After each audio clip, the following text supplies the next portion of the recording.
Toto Wolff évoque les perfs de Mercedes, c'est plus encourageant maintenant, je pense que la voiture ne rebondit plus, c'est une bonne chose.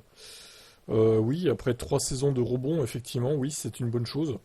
Il était temps, hein, ces dernières années, c'était vraiment mauvais. Ici, la voiture elle était très forte à grande vitesse, la conduite est meilleure. Nous ne sommes pas au niveau des autres, la voiture ne tourne tout simplement pas à basse vitesse. Vous ne voulez pas avoir une voiture qui soit bonne à haute vitesse ou à basse vitesse, vous avez besoin des deux. C'est pourquoi elle pointe dans la bonne direction. C'est un apprentissage douloureux, c'est toujours pas satisfaisant, mais la situation est plus encourageante maintenant que c'était le cas avant. Ouais.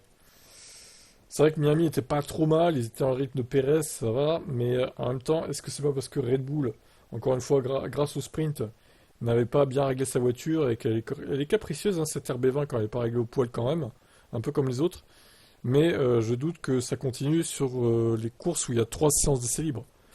Vous savez très bien, hein, Red Bull, vendredi, c'est pas foufou, mais le samedi, ils règlent leurs problèmes à chaque fois en fait, et ils écrasent tout le monde le dimanche. C'est pas la première fois que ça arrive, ça. Et à mon avis, ça va refaire pareil à Imola, hein. Alors, s'il faut compter que sur 6 week-ends sprint dans cette saison pour qu'il y ait un autre vainqueur à chaque fois ou un espoir d'un autre vainqueur, ça fait un peu light, hein, je trouve. Donc, Mercedes, j'espère qu'ils vont amener de grosses évos à Imola, comme c'est prévu normalement. On verra.